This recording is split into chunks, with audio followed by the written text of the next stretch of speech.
Fine, the simulation is completed right now, and you can see that almost all the equations of momentum have converged. I mean, they have reached to a level of 1e minus 6. That is a good thing. But unfortunately, the continuity equation has reached to a level of 1e minus 4. It wasn't moving below this. And you can see this graph over here. It is straight and constant. Okay. So the reason for this could be because of two inlets. Okay. So the continuity equation has to satisfy. I mean, the amount of mass entering must be equal to the amount of mass exiting the domain, and because of the presence of two inlets, the complexity got increased, and because we have used a low resolution mesh, the continuity is just oscillating constantly at this level.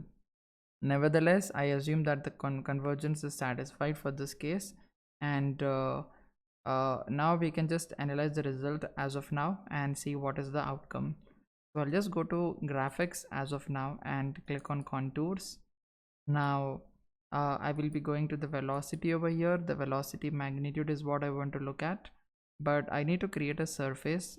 Okay, that will be a kind of plane in the center of cylindrical object or the pipe what we have. So I don't have any surface over here which will consider that to be as a plane, because outlet is exactly at the outlet position, out position. Then we have the wall, so then we have this inlet in x and y, right? So all these positions are not that much fruitful for us. We need to go to new surface and click on plane, and we can just name it as 1 2 3 or anything. I'll just write something, and I want the plane to be on the xy plane. Okay, so I'll just select xy over here, and I want the z to be 0 and click on create, close it. Now I'll just select this surface what I've created, compute, display.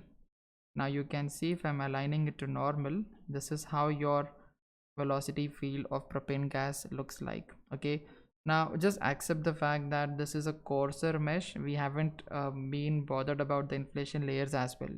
Okay, the bottom point over here, or the main objective, is to understand the concepts rather than I mean, yeah, that is a good point. We have to consider y plus values, and we have to see that we are maintaining the inflation layers in such a way that the range of y plus lies between 30 to 300 if we are planning to use the wall functions. Okay, I accept that fact, but since this is a conceptual study, we can just ignore that as of now, and we can just understand what's happening over here, right? And once we are sure with the concept, then we can redo the simulation by maintaining the appropriate y plus values and all standards. So generally, whenever you're working with whenever you're working in any research or any investigations, you have to understand that the first simulation will not be the final simulation. I mean, the first simulation will be the first one out of plenty of simulations what you need to perform, because whenever you're considering any research concept, okay, the first and foremost thing is to perform simpler simulations and trying to see what are the complexities involved in that simulation, right? Maybe with respect to the modeling part, with respect to the meshing part, or with respect to the physics setup part. Most importantly, people are confused with respect to the setup, right? And if you are very confident and good with the meshing and geometry, then you just need to focus on the setup and understand the background of this options what we are using. As I've discussed in the previous course, each of these options is having something in the background. Okay, the software is embedded and it is coded in a way that the selection of one option turns on an equation in the background. So you need to know what are the equations that will be related for your, or what will be the desired equations for your case, and based on that you need to consider those. Maybe temperature is required, then I need to turn on the energy equation, right? Clear? So that is how you can just turn on and off with respect to the selection of equations, right? And in our case, we haven't selected the energy equation, we have just ignored the energy equation. That means we cannot predict the temperature flow field in this domain, because the energy equation is not solved in the domain, right? Now you can see anyway, the flow is entering over here, kind of mixing is happening, and it is just exiting from the outlet. Clear? That is what is the outcome from this simulation.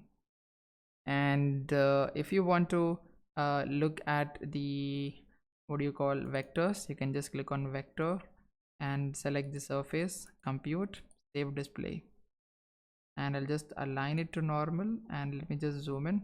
So you can see the velocity vectors. These are representing the magnitude and direction. Possible, can I try to, yeah.